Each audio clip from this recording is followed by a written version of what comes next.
Hello everyone. Today on Deliverable Thread, we are talking about challenging diagnostic tests and procedures. Today I would like to discuss the diagnostic approach for a 59-year-old African American female with a history of PUD, presented with 1 week of abdominal pain. She has a medical history of hypertension, hyperlipidemia, moderate obesity, obstructive sleep apnea, and prior appendectomy. She tests hydrocodone and atorvastatin. There is also a significant family history of hypertension, hyperlipidemia, hypothyroidism, and end-stage renal disease.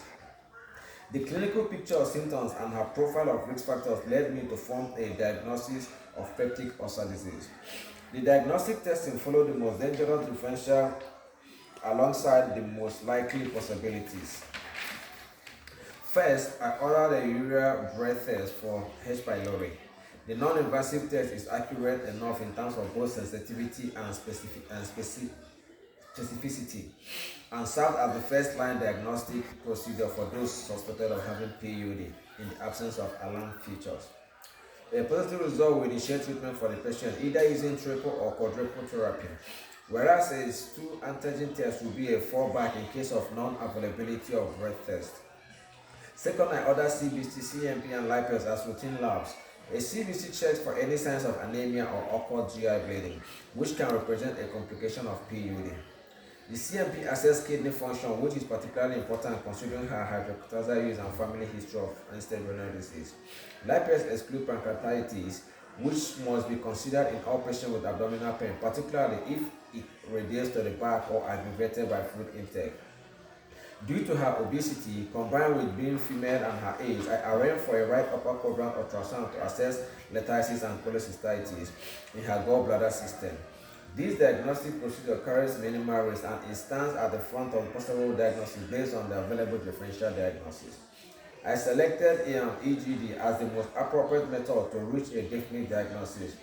The diagnostic technique gives providers direct visualization of gastric, mucosal tissue, and lets them perform biopsy procedures as needed. However, her combination of OSA and obesity aggravates the potential risk linked to sedation. Therefore, to decrease airway risk, I reached out to anesthesia professional for their evaluation of the patient before the procedure.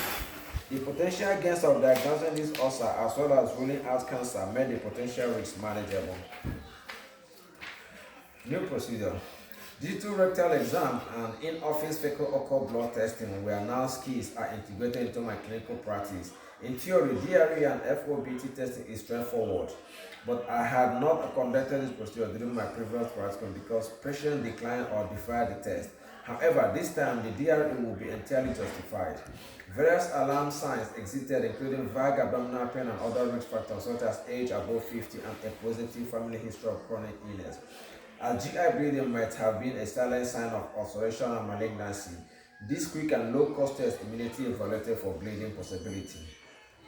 No single abnormalities were detected during the patient examination, yet an FOBT analysis of the collected stool procedure produced negative results. The rationale for this prepared was related to cost effectiveness and the potential to triage urgent referral to gastroenterology. A positive test would have caused colonoscopy examination to become an immediate priority. For this patient, I had to weigh risk versus benefit across several morbidities, given the added risk posed to her condition.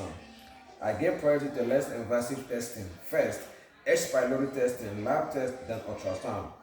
The EGD needed medical clearance due to OSA, which resulted in a slight delay. This exemplified the primary care must follow comprehensive coordination method for medical care of older, frail, and complex patients. Evidence supports this strategy. The American College of GI recognizes the gold standard medical approach as a multi-step method beginning with non-invasive testing before proceeding to EGD for patients with refractory or alarming symptoms. My decision making reflected this in summary. The combination of guided-based care and risk-based patient assessment enabled me to select the right diagnostic test through my performance of DRE and in-office FOBT. I enhanced my clinical patient thus helping to build a more accurate diagnosis. Thank you.